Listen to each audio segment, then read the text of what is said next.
নির্বাচনের আগের ৩টি গুরুত্বপূর্ণ দিন, অর্থাৎ নির্বাচন যদি ১১ তারিখে হয়, তাহলে আমি ৯, ৮, ৭ এই ৩ দিনের সম্ভাব্য কিছু ঘটনা বলি এবং এই ৩ দিনের আগে পরের কিছু ঘটনা বলি যা কিনা সম্ভাব্য হতে পারে আবার নাও হতে পারে। আর এগুলো হলে কি হবে কিংবা না হলে কি হবে, এই বিষয়গুলো নিয়ে আমি আমার নিজস্ব চিন্তা চেতনা থেকে যেটি ভালো মনে হয় সেটি আপনাদের নিকট উপস্থাপন করব। প্রথমত, নির্বাচন যদি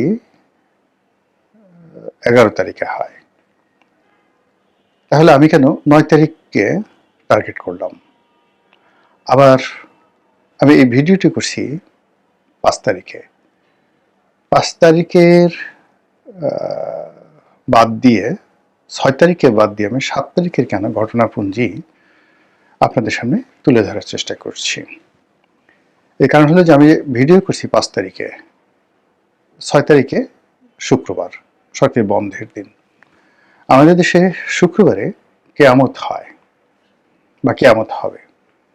এছাড়া সাধারণত বাংলাদেশে শুক্রবারে বড় কোনো ঘটনা ঘটে না। শনিবারে ৭ তারিখ, রোববারে ৮ তারিখ আর সোমবারে ৯ তারিখ, মঙ্গলবারে ১০ তারিখ, বুধবারে ১১ তারিখ। বুধবারে আপনাদের হলো ইলেকশন। তো বুধবারের আগে হলো মঙ্গলবার, তার আগে সোমবার। কোন ৩টি দিন নিয়ে আপনাদের সঙ্গে আলোচনা করব? শনিবার, রবিবার, সোমবার। এখানে ৩ দিন ৩ রাত, মূলত ৭২ ঘন্টা। এই ৭২ ঘন্টাকে আমার কাছে মনে হচ্ছে দম বন্ধ করা একটি ঘটনা। কি কি ঘটতে পারে, কেন ঘটতে পারে সে বিষয়গুলো বলবো। তার আগে প্রকৃতির কিছু লীলা খেলা বা ইতিহাসের কিছু লীলা খেলা আপনাদেরকে বলি। যখন দেখবেন যে বড় কোনো দুর্ঘটনা ঘটে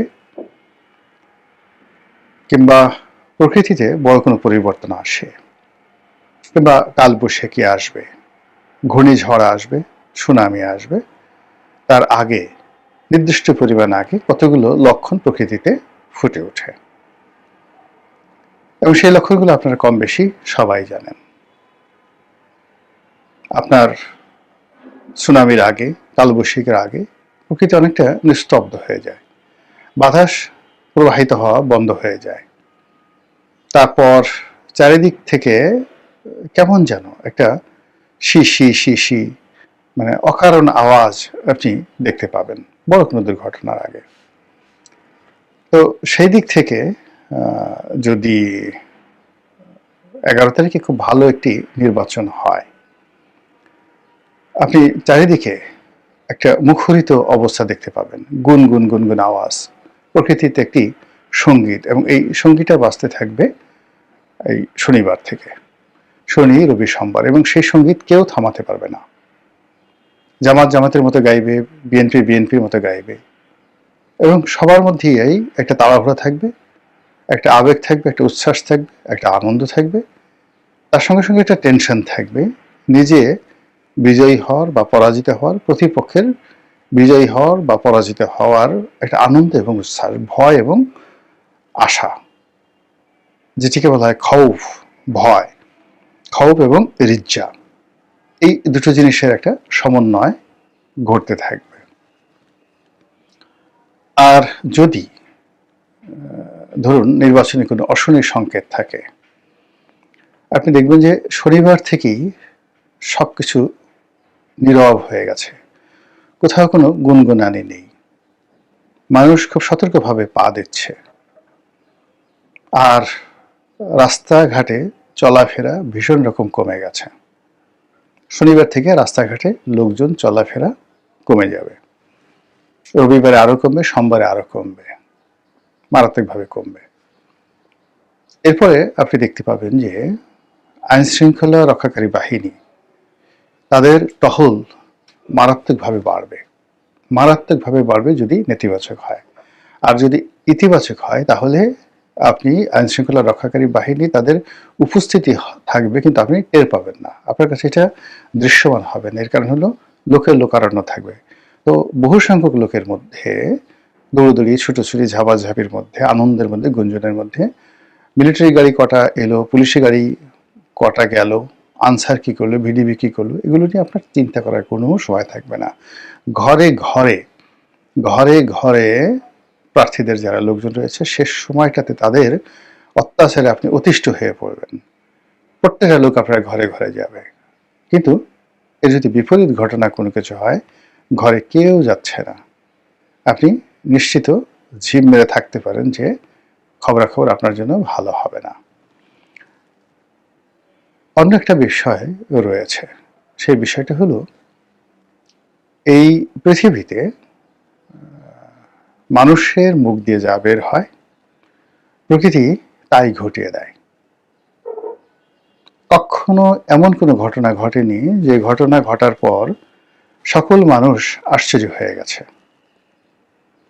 যেমন ধরুন শেখ হাসিনার পতন হলো, বহু মানুষ বলেছে যে এর পতন হবে এবং তাকে পালিয়ে যেতে হবে। তো সে যখন নিজে, শেখ হাসিনা, এর দ্বারা কতটা প্রভাবিত হয়েছেন যে তিনি নিজে বলতে বাধ্য হয়েছেন তিনি পালাবেন না, তার আশেপাশের লোকজন তারা বলেছে যে পালাবে না, আওয়ামী লীগের অস্তিত্ব থাকবে না, আওয়ামী লীগের অফিস খোলার মতো কোনো লোক থাকবে না। বলেন তো, এই কথাগুলো কি 2014 সন থেকে ঘাটে পথের সমস্ত মানুষ বলেনি? সবাই বলেছে এবং সেই ঘটনা ঘটে গেছে।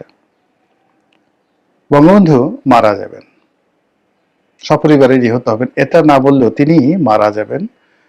তার মানে পরিষদ বর্গ, তার নিজের আত্মীয় স্বজন, বিশেষ করে তার ভাই, অন্যান্য যারা আছেন নিকট আত্মীয়, আমি নাম বললাম না, এদের অত্যাচারে, জুলুমে মানুষ অতিষ্ঠ ছিল, ভীষণ রকম অতিষ্ঠ ছিল। ফলে কি হলো, যে যার অবস্থান থেকে বলতেন যে সর্বনাশ ঘটবে, নির্বংশ হবে, অপঘাতে মারা যাবে। এই সমস্ত কথাবার্তা কিন্তু ৭৩ সন থেকেই বলা শুরু হয়েছিল। প্রকৃতিতে সেই ঘটনা ঘটে গেছে।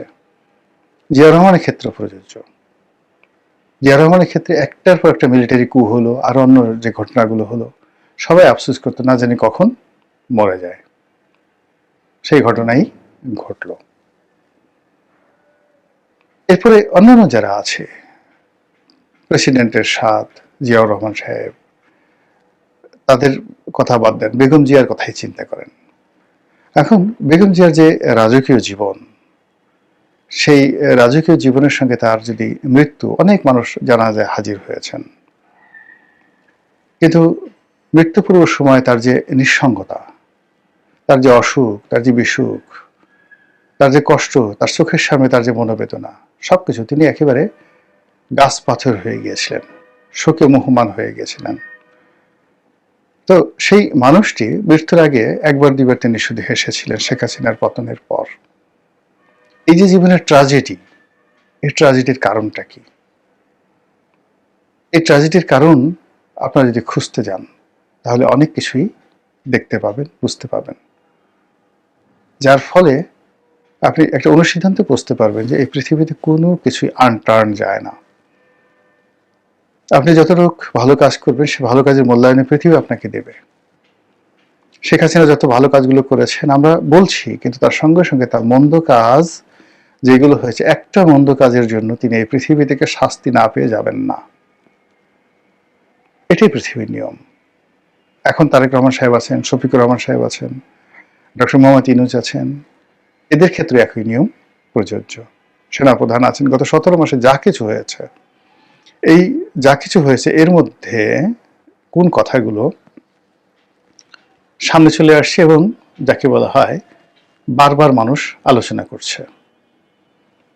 প্রথমত হলো মাস্টার মাইন্ড, এরপরে হলো ম্যাটিকুলাস ডিজাইন, এরপরে হলো পুলিশ হত্যাকাণ্ড, থানা পোড়ানো। পক্ষে পক্ষে কিচ্ছু বলছে না, কিন্তু মানুষ এগুলো নিয়ে কথাবার্তা বলছে। তো ম্যাটিকুলাস ডিজাইন, থানা পোড়ানো, এরপর হলো যাবে না, উনি যাবে না, এত সহজে ছাড়বে না। মানে এগুলো একজন দুজন নয়। যদি কেউ বলে থাকে যে উনি চলে যাবেন যথাসময়ে, উনি ভদ্রলোক মানুষ, এদের সংখ্যা যদি একজন হয়, উনি চলে যাবেন না, এদের সংখ্যা 1000 জন। তো এই যে উনি থাকবেন না, উনি চলে যাবেন, এরপর আসলো কি? গুপ্ত শক্তি, জামাত ইসলামিক দলগুলো ক্ষমতায় আসবে। তারপর ম্যাটিকুলাস ডিজাইনে ইলেকশন ইঞ্জিনিয়ারিং হবে, গুপ্ত শক্তি জাল ভোট দেবে। ফলাফল যে কি হবে, ভোট কেন্দ্রে যে কত লোক যাবে, এই বিষয়গুলো নিয়ে প্রতি মুহূর্তে লোকজন বিতর্ক করছে। এই বিতর্কের কারণে আপনারা ধরে নিতে পারেন যে গত 17 মাসে যে বিতর্কগুলো, যে কথাগুলো বহুবার উচ্চারিত হয়েছে, এই কথার বাইরে 11 তারিখে কিছুই হবে না, কখনো কিছু হবে না। মিরাকেল বলে কোনো কিছু হবে না। যা কিছু ঘটে তার আগে তার সবকিছু বর্তে থাকে, প্রকাশিত হতে থাকে, সেগুলো আওয়াজ তৈরি করতে থাকে এবং সেই আওয়াজের একটা প্রতিফলন ঘটতে থাকে। যেমন ধরুন, সারপ্রাইজিংলি যে ঘটনাগুলো ঘটেছে সেটা হলো 2014 সালের নির্বাচনের ফলাফল সারপ্রাইজিং। নির্বাচনের পর আমরা আশা করিনি যে 5 বছর থাকবে, সারপ্রাইজিং। 18 নির্বাচন সারপ্রাইজিং, 2024 নির্বাচন সারপ্রাইজিং। তো সেক্ষেত্রে যে নির্বাচনটি, সেই নির্বাচনটি আমাদের যে কথাবার্তা, সমাজের যা কিছু চলছে সেই নিয়ম অনুযায়ী নির্বাচনটি যদি হয়, সেটি হবে না, এটি হবে একটি সারপ্রাইজিং নির্বাচন। এক। আর আমরা যদি সারপ্রাইজিং মানে ম্যাজিক্যাল, থান্ডারিং, তারপরে যাকে বলা হয় অ্যাস্ট্রোনাস্টিং, এরপরে আরও অনেক কিছু ইংরেজি শব্দ আপনি যদি যুক্ত করেন, বাংলাতে আপনি যদি সেগুলো বলেন, তাহলে যে যা দেখলে আপনি কিংকর্তব্য বিমূঢ় হয়ে যাবেন, থান্ডার্ড হয়ে যাবেন, বজ্রাহত হয়ে যাবেন, তারপরে আপনি যাকে বলে এখন বেকুব হয়ে যাবেন, তারপরে আপনি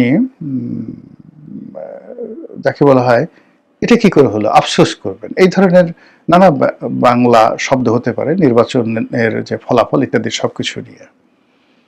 কিন্তু নির্বাচনের আগে এবং পরে যে ঘটনাগুলো ঘটবে, চূড়ান্তভাবে যে ঘটনাগুলো ঘটবে, যেটি একটি অধ্যায়ের সমাপ্তি ঘটবে এবং একটা নতুন এরা তৈরি করবে। সমাপ্তি ঘটবে হলো যে ধরুন ডক্টর মোহাম্মদ ইউনূসের রাজত্বের সমাপ্তি ঘটবে, আর যারা ক্ষমতায় আসবে তাদের একটা নতুন এরা তৈরি হবে। এটা অবশ্যই হবে এই যে গত 17 মাসে যে ন্যারেটিভগুলো তৈরি হয়েছে সেই ন্যারেটিভের ভিত্তিতে। আর এই যে ন্যারেটিভগুলো, যেগুলোর ভিত্তিতে একটা নতুন এরা তৈরি হবে এবং একটা গ্রুপ ক্ষমতা থেকে চলে যাবে আর একটা গ্রুপ আসবে। এদের এই সমস্ত রসায়নগুলো, কাটাকাটিগুলো, গুতোগুতিগুলো, এদের যে পর্দার আড়ালের সমস্ত খেলাধুলাগুলো, যা কিছু সম্ভব সব কিছু এই 3 দিনে, মানে শনিবার 7 তারিখ, 8 তারিখ, 9 তারিখ, রবিবার, সোমবার, এই 3 দিনের মধ্যে এই জিনিসগুলো অবশ্যই ঘটবে। যেটা বললাম, যদি ইতিবাচক কোনো কিছু ঘটে তাহলে এক ধরনের ফলাফল, আর নেতিবাচক যখন ঘটবে তখন ওই সিমটমগুলো আপনি দেখতে পারবেন যে আগের সময় বলছি বেশ কিছুক্ষণ আগে। মহান আল্লাহ সকল দুর্ভোগ দুর্দশা থেকে, অজানা আশঙ্কা থেকে, ভয় এবং ভীতি থেকে, এবং এই পৃথিবীর অনিষ্ট থেকে, অশরীরী আত্মাদের অনিষ্ট থেকে, শয়তানের অনিষ্ট থেকে